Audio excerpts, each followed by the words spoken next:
Halina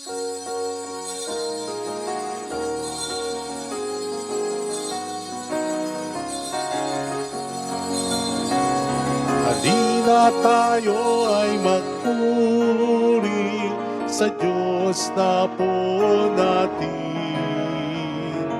Kunin gitara at ito'y tugtugin, awitan siya ng himig. Lapitan siya't dakilain, atin siyang sambahin. Ang buwan dumalaw sa atin upang tayo'y tubusin, upang tayo'y tubusin. Sa ngalan ng Ama at ng Anak at ng Espiritu Santo, Amen. sumainyo ang Panginoon. At sumaiyo rin. Upang tayo maging marapat sa banal na misang ito, magsisimula po tayo para sa ating mga kasalanan at pagkukulang. Tayo pong lahat, inaamin ko sa makapangyarihang Diyos At sa inyo mga kapatid, nalubha ako nagkasala sa isip, sa salita at sa gawa, at sa aking pagkukulang. Kaya isinasamo ko sa mahal na Birheng Maria, sa lahat ng mga anghel at mga banal, at sa inyo mga kapatid, na ako'y panalangin sa Panginoong ating Diyos. Kaawaan tayo na mapagmahal na Diyos, patawarin sa ating mga sala at patnubayan hanggang sa buhay na walang hanggan. Amen. Panginoon, kaawaan mo kami. Panginoon, kaawaan mo kami. Kristo, kaawaan mo kami. Kristo, kaawaan mo kami. Panginoon, kaawaan mo kami. Panginoon, kaawaan mo kami. Yumuko tayo, maaring ibulong sa Panginoon ang ating intensyon. Dasal natin ang mga tumutulong sa ating simbahan, ang mga may sakit at ang mga nag-aalaga sa kanila, ang mga nagpapamisa, mga kasama nating nagsisimba. Manalangin tayo. Ama naming makapangyarihan, ang iyong paglingap ay di nagkukulang sa iyong pagsubaybay sa tanan. Iniling naming iyong pawiin ang tanang makapipinsala sa amin at yunawang panatilihin ang pakikinabangan naming walang maliw. Sa pamamagitan ni Jesucristo, kasama ng Espiritu Santo, magpa sa walang hanggan. Amen. Ang salita ng Diyos mula sa ikalawang sulat ni Apostol San Pedro. Mga pinakamamahal, samantalang hinihintay ninyo ang araw ng Diyos, magsikap kayong mabuti upang madali ang pagdating ng araw na iyon. Araw ng pagkatupok ng kalangitan at pagkatunaw sa matinding init ng mga bagay na naroon. Ngunit ayon sa pangako ng Diyos, naghihintay tayo ng mga bagong langit at ng bagong lupa na pinaghaharian ng katarungan. Kaya nga, mga minamahal, samantalang kayo naghihintay, sikapin niyong mamuhay na payapa, walang dungis at kapintasan. Alalahanin ninyong kaya nagtitimpi ang Panginoon ay upang bigyan kayo ng pagkakataong maligtas. Ngayon ito'y alam na ninyo, mga kapatid, dapat kayong mag-ingat upang huwag kayong mailigaw ng mga taong walang matuwid na patakaran. Sa gayon, hindi kayo matitinag sa inyong mabuting kalagayan. Ayon sa kagandahang loob ng Diyos, magpapatuloy kayo sa paglago sa kabutihan at sa pagkakakilala sa ating Panginoon at tagapagligtas na si Jesucristo. Sa Kanya ang kapurihan, ngayon at magpakailanman.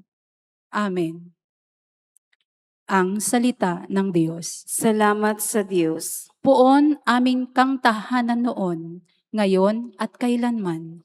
Poon amin kang tahanan noon, ngayon at kailanman. Wala pa ang mga bundok, hindi mo pa nilalalang, hindi mo pa nililikha itong buong daigdigan. Ikaw noon ay Diyos na, pagkat ika'y walang hanggan. Poon amin kang tahanan noon, ngayon at kailanman. Yaong taong nilikha mo'y bumalik sa alabok, sa lupa ay nagbabalik kapag iyo'y inuutos. Ang 1,000 mga taon ay parabang isang araw. Sa mata mo, Panginoon, isang kisap mata lamang. Isang saglit sa magdamag na ito ay dumaraan. Poon amin kang tahanan, noon, ngayon, at kailanman. Buhay nami umaabot ng 70 taong singkad. Minsan na may umaabot sa 80 kung malakas. Yaong buong buhay namin sakbibi ng dusa't hirap, pumapanaw pagkatapos dito sa sangmaliwanag. Poon amin kang tahanan, noon, ngayon, at kailanman. Kung umagay ipadama yaong wagas mong pag-ibig, at sa buong buhay nami may galak ang aming awit. Ipakita sa lingkod mo ang dakila mong gawain, at sa sunod naming lahi, ipadama ay gayon din. Poon amin kang tahanan, noon, ngayon, at kailanman.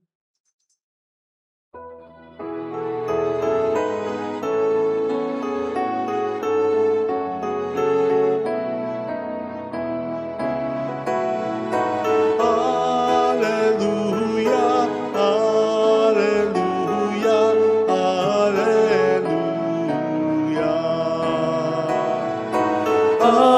Hallelujah, hallelujah, hallelujah.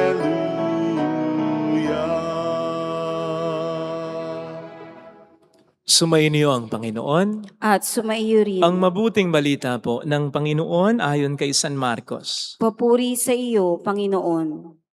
Noong panahong iyon, ilang Pariseo at ilang kampo ni Herodes ang pinapunta kay Jesus upang siluin siya sa kanyang pananalita. Lumapit sila sa kanya at sabi, "Guro, nalalaman po namin kayo'y tapat at walang pinangingimian sapagkat pareho ang pagtingin ninyo sa lahat ng tao. At itinuturo ninyo kung ano ang kalooban ng Diyos sa mga tao. Naayon po ba sa kautusan ng pagbabayad ng buwis sa Cesar? Dapat ba kaming bumuwis o hindi?" Ngunit batid ni Jesus na sila'y nagkukunwari at sinabi niya sa kanila, "Bakit ba ibig niyo akong siluin? Bigyan niyo ako ng 1 denaryo, titingnan ko." At kanilang binigyan siya. "Kaninong larawan at pangalan ang nakaukit dito?" Tanong ni Jesus. "Sa Cesar po," tugon nila. Sinabi ni Jesus, "Ibigay ninyo sa Cesar ang sa Cesar at sa Diyos ang sa Diyos." At sila'y namangha sa kanya. Mga kapatid, ang mabuting balita ng Panginoon. Pinupuri ka namin, Panginoong Hesukristo. Welcome sa Our Lady of Lazaret Quasi Parish kung saan ayos lang pong umiyak at samahan tayo ng mahal na ina sa pag-iyak at sa pagdarasal upang maging maayos ang lahat. Meron pong expression sa Ingles na, "The enemy of my enemy is my friend." Ang kaaway ng kaaway ko ay kaibigan ko. Hindi po dahil nagkataon lang na ang kaaway ng kaaway mo ay kaibigan mo talaga, ha? Kundi ang sense ng expression na ito, nakipagkaibigan ka talaga sa kaaway ng kaaway mo para magsanib pwersa kayo nito against sa iisang kinaiinisan niyo. Ang bad, ano? Tanong, nagawa niyo na po ba ito? Na nakipagsanib pwersa kayo sa kaaway ng kaaway niyo para mas magkasama kayo kontra sa parehong kinainisan ninyo? O naging biktima na din po ba kayo ng ganito? Narinig po natin sa ating binasang ebanghelyo na ganito ang ginawa ng mga Pariseo at ng mga kampo ni Herodes against kay Kristo. Hindi po talaga magkaibigan ang dalawang pangkat na ito.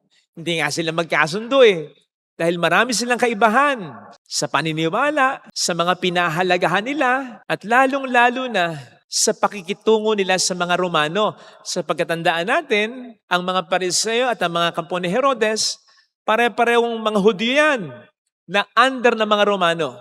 So magkaiba sila ng pakikitungo sa mga Romano. Ang mga Pariseo, allergic sa mga Romano. Ayaw na ayaw nila ang mga Romano. Sinusumpa nila ang mga Romans. Dumidistansya sila sa mga Romano. Samantala, ang mga Herodians, ay nakaw, ulang na lang dilaan ng mga paa ng mga Romano. Sip-sip. Kaya sila'y dumidikit sa mga Romano. Bakit? Naambunan sila ng kapangyarihan ng mga Romano. Pagdating naman sa practices, sa paniniwala, ang mga Pariseo, napaka-konserbatibo, napaka-religious. Ang pinaka-focus lamang nila ay ang Mosaic Law, ang banal na kasulatan, ang gawaing pagpapakabanal. Kaya nga Pariseo inihiwalay ang sarili sa ibang tao, sa mundo. Ang mga kampo ni Herodes, hindi, makamundo. Kaya mapapansin ninyo magkaibang magkaiba. Pero nagkasundo sila, at least, sa isang pakay, ang pabagsakin, patayin si Kristo. Grabe, ano? I mean, pwede rin palang magkaisa ang mga tao dahil sa mga masamang bagay. Kasi ang alam ko, nagkakaisa mga tao para sa mga mabuting bagay. Halimbawa, noong nakaraang linggo, ipinagdiwang po natin ang dakilang kapistahan ng Banal na Santatlo. Iisang Diyos, mayroong tatlong persona, Ama, Anak, Espiritu Santo. At alam natin why these persons are united, kung bakit nananatili silang iisang Diyos na totoo. Dahil pinagbubuklod sila ng mabubuting bagay. Unang-una ng pagmamahal, ng equality, ng truth. Yan. Yan ang alam ko nagbubuklod sa tao. Akalain mong pwede rin palang mapagsama ng kasamaan ang tao. But come to think of it, hindi matibay yung pagkasamang yan. Actually, you see, hindi ko na ito tinatawag na pagkakaibigan because I don't think it can be considered friendship when people are united because of hatred, jealousy, envy, and resentment. Hindi pagkakaibigan yan. Kung pagkakaibigan man yan, pagkakaibigang putik yan. Hindi tatagal yan. So para sa akin, pagkasama lang yan. At hindi lahat ng pagkasama, hindi lahat ng pagtatabi-tabi ay tunay na pagkakaisa. Hindi po tunay na pagkakaisa yan. Sapagkat ang nagbubuklod sa kanila ay kasamaan o kasalanan. At dahil ang nagbubuklod lamang sa kanila ay kasamaan o kasalanan, hindi rin tatagal yan. Kasi kalaban ng Diyos ang ganyang pagkasama. Natatandaan nyo naman siguro sa matandang tipan in the Old Testament, yung nagkaisa, yung mga taong bumuo ng Tore ni Babel para sa isang masamang layunin. For quite some time, nakabuo sila ng Tore. Pero anong ginawa ng Diyos? Pinagkawatak-watak sila. Binuwag yung toring yon dahil masama ang intensyon nila. So yun ay pagpapakita na ang pagsasama na dahil sa kasalanan, dahil sa masamang layunin o intensyon, hindi tatagal dahil yan ay mismong kakalabanin, bubuwagin ng ating Panginoon. Lalo pat ito'y pagsasama, hindi lamang dahil sa masama, kundi dahil sa masamang layunin para sa isang taong mabuti at tapat. Katulad ni Kristo sa ating narinig na ebanghelyo, mas lalong lalabanan ng Panginoon ang unholy alliance na yan. Tingnan po ninyo sa Senado, may majority at may minority. Tingnan po ninyo kung paano mag-unfold yan sa history. Malalaman mo kung ano ang talagang holy alliance dyan. Malalaman mo kung ano talaga ang unholy alliance dyan. Yung pagsasama na pagkasama lang kasi walang mas mabuting hangarin. Yung pagkasama dahil sa mga personal na interest lang, dahil sa talagang pamumulitika lang. O yung pagkasama na para sa intensyon talaga ng mas nakararami at ng taong bayan. Makikita natin kung paano mag-unfold sa kasaysayan yan. Makikita mo kung paano mabubuwag at mabubuwag yan. Kapag yan ay pagkasama dahil sa kasinungalingan, sa kasalanan at sa personal na interest lang. Kaya ito'y paalala sa ating lahat. Huwag tayong sasama sa mga samahan na hindi maganda ang intensyon o pakay, kaya nagsasama-sama. Sapagkat hindi tayo tatagal. In as much as kapag ganyan ang samahan na kinabibilangan natin, parang ang Panginoon na rin ang kinakalaban natin. Lalo pat ang gusto nating biktimahin ay tao namang mabait, tapat at masunurin. Besides, pwede pang mas dumami ang kaaway mo dahil yung kakampi mo ngayon dahil sa masamang layunin ninyong pareho can eventually turn against you. Hindi mo mapagkakatiwalaan yan kasi kayo nabubuklod ng samahan na yan dahil lamang sa kasalanan. Samantala, ito naman din ay paalala na nagbibigay ng encouragement sa mga taong pinagkakaisahan ng marami dahil sa paggawa ng mabuti, dahil sa pagsasabi ng totoo. Huwag po kayong mag-alala sapagkat unang-una, kahit marami ang ayaw sa inyo, walang mali sa inyo. Lalo pat yung maraming ayaw sa inyo ay nagkakaisa lamang dahil sila'y nasasaktan, tinatamaan, nasasaling ng kabutihan at tamang ginagawa ninyo. Wala po sa inyo ang mali kundi nasa sa kanila. Hindi ibig sabihin marami ang ayaw sa atin ay mali na tayo. Kung tayo nasa tama, kung tayo nasa totoo, kung mabuti naman ang ating ginagawa, wala sa atin ang mali. Nasa sa mga taong nagkakaisa para pagbagsakin tayo, para pagbagsakin ka. Yun lang magsama-sama sila para atakihin ka. Maling-mali na. So there's nothing wrong with you. Malaki ang pagkakamali nila. Mali sila sapagkat nagkakamali sila ng kinakalaban. Kinakailangan lamang talaga nilang magsanib pwersa. Dahil alam nila sa sarili nila, mahirap kalabanin ang kabutihan, mahirap kalabanin ang katotohanan at ang magandang katwiran. Lalo pat ang katotohanan at ang magandang katwiran at ang kabutihan ay kinakampihan ng puong may kapal. Kaya kahit dumami at dumami pa ang mga taong nagkakaisa para pabagsakin ka, para siraan ka, para pulaan ka, para pintasan ka, tuloy mo lang ang ginagawa mo. Chill lang. Siyempre mag-ingat ka rin naman, lalong-lalo na kung mayroong mga masamang loob sa mga against sa iyo na yan. Pero huwag kang mag-alala dahil kung talagang ikaw ay tulad ni Kristo sa Ebanghelyo na pinagkakaisahan lamang dahil sa mabuting ginagawa mo, ang Diyos ang bahala sa iyo. Siya rin ang bahala sa mga taong peke ang pagkakaisa laban sa iyo. Siya mismo ang parabagang magsasabi sa iyo, kaibigan mo ko at kaaway ako ng mga taong umaaway sa iyo. Lakasan mo ang loob mo at kabahan na ang mga taong nagsasama-sama para pabagsakin ka. Ito sana ang hiling nating biyaya sa ating banal na misa. Ilagay natin ang ating kanang kamay sa tapat ng ating puso.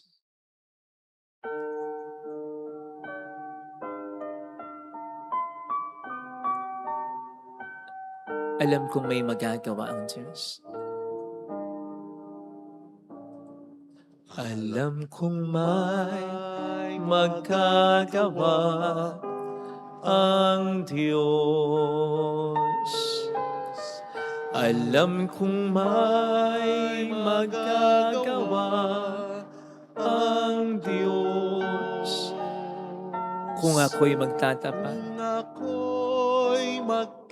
sa Kanya'y maglilingkod, alam kong may magagawa ang Diyos.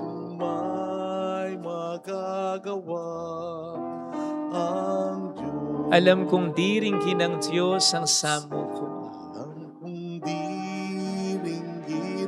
sapagkat anak niya ako.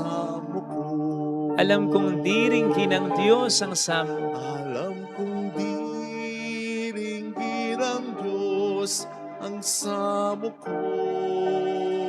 Kung ako'y magtatapat, Kung ako'y magtatapat, sa Kanya'y maglilingkod, sa Kanya'y maglilingkod. alam kong diringgin ng Diyos ang samo Alam ko. kong diringgin ng Diyos Pumikit tayo. ang samo ko. Panginoon, maraming salamat sa pagiging kakampi mo ng mga taong inaapi dahil sa kanilang pagiging mabuti. Dahil sa pagsasabi nila ng totoo, dahil sa paggawa nila ng mga dapat na gawin. Tulungan mo po ang mga taong pinagkakaisahan dahil sa kabutihan na manalig sa iyo. Na kahit natatakot at kahit nalulungkot, huwag padaig sa lungkot at takot, kumapit sa iyo, maniwala sa iyo, sapagkat walang hindi mapangyayari ang kabutihan, ang pagmamahal at ang katarungan mo. Lahat nakikita mo, lahat alam mo. Hallelujah! Purihin ang Diyos. Hallelujah! Pasalamatan siya. Siya ay muling babalik sa atin. Hindi kanya iiwan, hindi niya tayo pababayaan. Basta tayo nasa kabutihan. Hallelujah! Purihin ang Diyos. Hallelujah! Sa takdang panahon, babalik ang Panginoon upang tayo ay kunin. Tapat siya sa kanyang mga pinangako sa atin. Sabihin mo sa sarili mo, mayroong magandang mangyayari sa iyo. Higit pa sa inaasahan mo sapagkat mahal ka ng Diyos. Yan ang pakatandaan mo. Hindi ka nag-iisa sa laban mo kung lalapit ka kay Jesus. Basta panindigan mo yung ginagawa mong mabuti. Kahit may mga kontra pa sa iyo, sa lipunan, maging sa pamilya mo, mayroong magandang mangyayari. Mayroong kang kakampi. Ang Panginoon kung lalapit kay Jesus.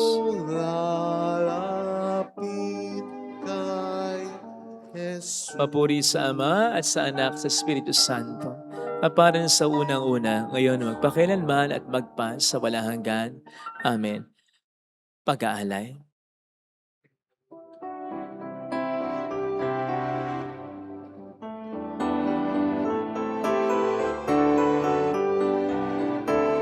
Mula sa mga butil na humitik ng buhay, natipong mga trigo'y sa tinapay magwawakas, pinagpaguran ng lipak na kamay, at ang pawis na sano'y nunukal, tanging sa iyo lamang inialay, sa gisag na walang kapantay, mula sa mga baging ng kinumpol na ubas, inaning mga bunga, ang katasay naging alak, pinagpaguran ng lipak na kamay, at ng pawis na sano'y nunukal, tanging sa iyo lamang inialay, sa gisag na walang kapantay. Manalangin tayo, pang ating handog ay maging kalugod-lugod sa Diyos samang makapangyarihan. Tanggapin nawa ng Panginoon itong paghahain sa iyong mga kamay sa kapurihan niya at karangalan sa ating kapakinabangan at sa buong sambayanan niyang banal. Ama naming lumikha, sa iyong katapatan kami nagtitiwala. Ngayong ang mga alay ay aming inihahanda at inihahain dito sa banal mong dambana. Sa kagandahang loob mong sa aming dumadalisay, kami naway makaganap ng may malinis na kalooban sa paglilingkod namin sa banal na pagdiriwang sa pamamagitan ni Jesucristo, kasama ng Espiritu Santo magpa sa walang hanggan. Amen. Sumainyo ang Panginoon. At sumaiyo rin, Itaas sa Diyos ang inyong puso at diwa. itinaas na namin sa Panginoon. Pasalamatan ng ating Panginoong Diyos. Marapat na siya ay pasalamatan. Ama naming makapangyarihan, tunay ngang marapat na ikaw ay aming pasalamatan. Sa iyong kagandahang loob kami iyong ibinukod upang iyong maitampok sa kadakilaan mong lubos. Kahit na ikaw ay aming tinalikdan dahil sa aming pagkasalawahan, gumawa ka pa rin ng magandang paraang may manguna sa amin para ikaw ay balikan. Kaya't ang iyong minamahal na anak ay naging isa sa mga taong hamak upang may kapwa kaming makapagligtas sa aming pagkapahamak at pagkaligaw ng landas. Kaya kaisa ng mga anghel na nagsiawit ng papuri sa iyo ng walang humpay sa kalangitan, kami nagbubunyi sa iyong kadakilaan. Santo, Santo, Santo, Panginoong Diyos ng mga hukbo, napupuno ang langit at lupa ng kadakilaan mo, o sana sa kaitaasan. Pinagpala ang naparirito sa ngalan ng Panginoon, o sana sa kaitaasan. Ama naming banal, ikaw ang bukhal ng tanang kabanalan. Kaya't sa pamamagitan ng iyong Espiritu gawin pong banal, ang mga kaloob na ito pang para sa amin ay maging katawan at dugo ng aming Panginoong Hesukristo. Bago niya pinagtiis ang kusang loob na maging handog, inawakan niya ang tinapay. Pinasalamatan kanya, pinaghati-hati niya iyon. Iniabot sa kaniyang mga alagad at sinabi, Tanggapin ninyong lahat ito at kanin. Ito ang aking katawan na ihahandog para sa inyo.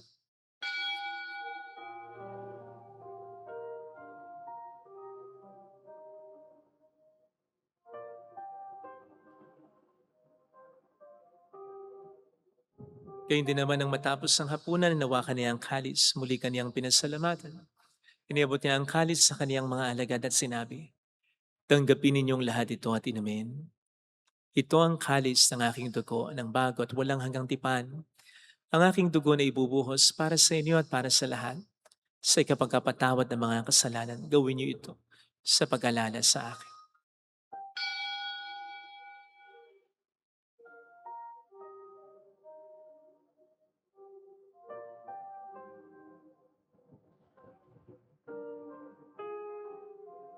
Ang misteryo ng ating pananampalataya. Si Kristo'y namatay, si Kristo'y nabuhay, si Kristo'y babalik sa wakas ng panahon. Ama, ginagawa namin ngayon ang pag-alaala sa pagkamatay at muling pagkabuhay ng iyong anak.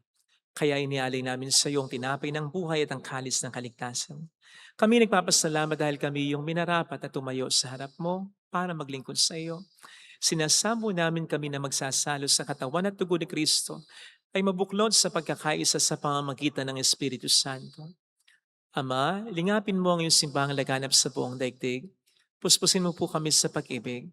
Kaysa ni Leon na aming Papa, ni Dennis na aming obispo at ng Tanang Kaparian, alalahanin mo po ang mga kapatid naming nahimlay nang may pag-asang sila'y muling mabubuhay, lalo na po ang aming mga ipagdarasal. Saglit nating alalahan at ipagdasal ang ating mga mahal na yumao.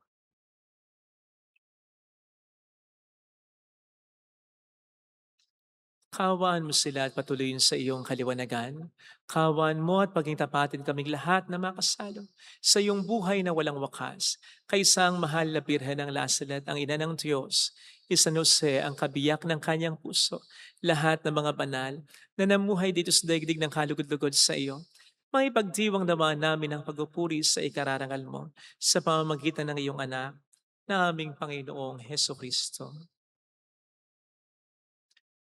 Sa pamagitan ni Kristo, kasama niya at sa Kanya, ang lahat ng parangal papuri ay sa iyo, Diyos amang makapangyarihan, kasamang Espiritu Santo magpasawalang hanggan.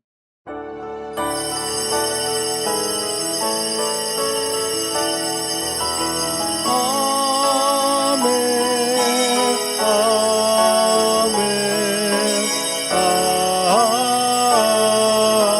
Amen. Tumawag tayo sa ating Ama.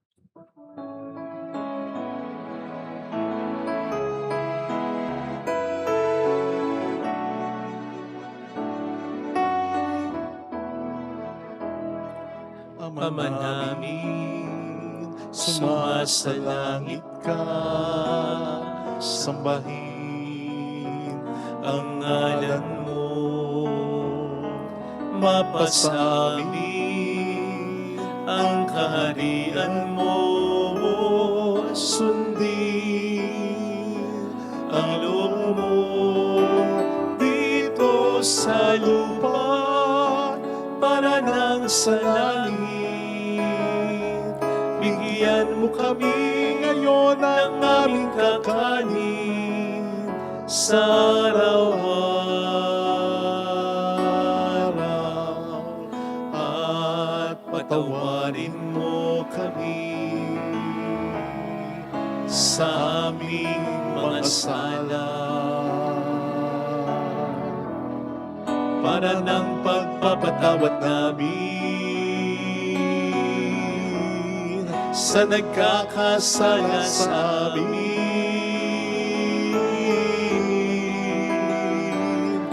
At huwag mo kaming ipahintulot sa tukso, at iadya mo kami sa lahat ng masama.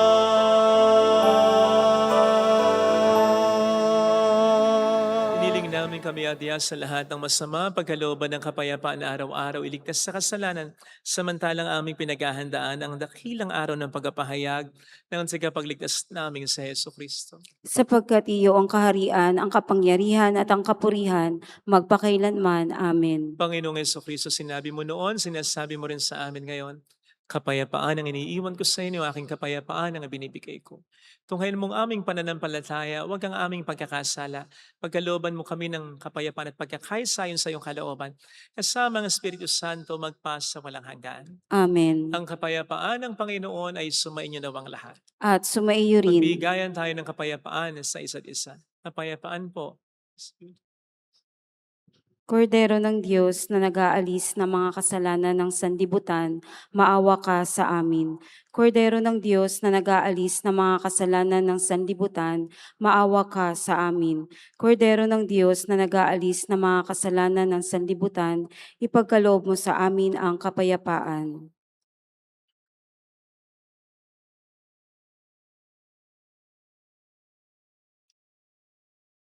Narito sa harap natin ng Panginoon ang ating buhay at kaligtasan. Mga palad tayong inaanyayahan. Panginoon, hindi ako karapat-dapat na magpatuloy sa iyo, ngunit sa isang salita mo lamang ay gagaling na ako.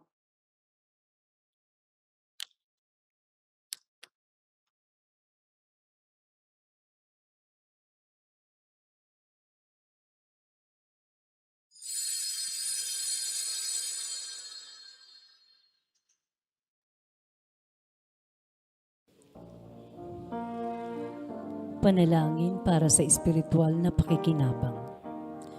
Panginoong Hesus, ako ay naniniwala na ikaw ay nasa kabanal-banalang sakramento. Iniibig kita ng higit sa lahat at ninanasa kong tanggapin ka sa aking kaluluwa. Sapagkat sa mga sandaling ito, hindi kita matatanggap sa sakramento. Tumuloy ka sa espiritu sa aking puso. Niyayakap kita na parabang naririto ka na. Inaalay ko ng buong buo ang aking sarili sa iyo. Huwag mong hayaang mawalay ako sa iyo. Amen. Natanggapin ko si Jesus, aking Diyos. Nagbago ang lahat sa buhay ko. Kaya ang nadarama, bagong pag-asa ang nakikita.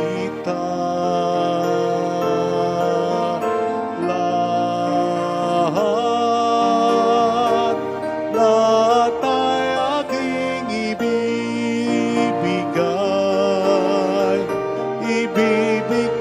pati aking buhay upang purihin siya.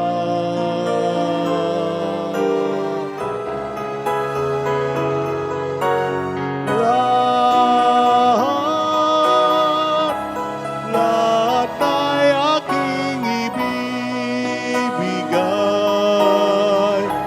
ibibigay pati aking buhay upang purihin siya. Upang purihin siya. Upang purihin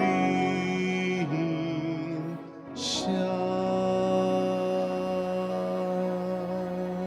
Manalangin tayo. Ama naming mapagmahal, kaming iyong pinapakinabang sa iyong katawan at dugo ay iyong kaawaan upang ang aming pinagsaluhan ay magdulot ng aming pakikilahok sa iyong buhay na hindi matatapos. Hiniling namin ito sa pamamagitan ng Heso Kristo. Kasama ng Espiritu Santo magpas sa walang hanggan. Amen. Holy God, Holy Mighty One, Holy Immortal One. Have mercy on us and on the whole world. Holy God, Holy Mighty One, Holy Immortal One. Have mercy on us and on the whole world. Holy God, Holy Mighty One, Holy Immortal One. Have mercy on us and on the whole world. Jesus, King of Mercy. We trust in you. Alalahanin, Alalahanin, o mahal na Birhen ng Lasalet, ina ng pag-asa. Ikaw ang nagpaalala sa aming magbalik loob sa Ama. Ito ang nagpapatunay na ang kagandahang loob mo'y nananatiling busilak. Sa pag-aaruga mo sa amin, tungkulin mo'y tinupad. Sa paanan ni Kristo'y itinuring mo kaming mga tunay mong anak, kaya ninais mong ni Isa'y huwag mapahamak. Maging sa iyong walang tigil na pananalangin, pati luhay pumatak. Huwag namang mawala ng saysay ang iyong paghihirap. Hiling nawa namin sa iyo, o aming inang liyag, na matapos ang pakikibaka namin sa mundong ito at sa pananatili naming tapat kay Kristo, sa kapurihan mo'y makibahagi kaming ganap, upang kung nasaan ka ngayon ay maparoon din kaming lahat at ang kaganapan ng kalwalhatian ng Diyos ang may tuluyang matupad siya nawa. Mahal na Birhen ng Lasalet, tagapagkasundo ng mga makasalanan. Ipanalangin mong walang patid kaming mga dumudulog sa iyo. Maraming po salamat sa inyong pakikisa sa mga tulong na binibigay po ninyo na nagiging dahilan para marami po tayong matulungan. Salamat po sa iyong tiwala. Ang Panginoon na po ang bahalang magsukli sa inyong mga kabutihang loob. At yan po ang lagi naming dasal dito. Salamat po. Sumainyo ang Panginoon. At sumaiyo rin. Pagpalain kayo kasama ang ating pamilya na mapagmahal na Diyos, ng Ama at ng Anak, ng Espiritu Santo. Amen. Mayo tayo sa pag-ibig ni Kristo. Salamat sa Salamat Diyos. din po.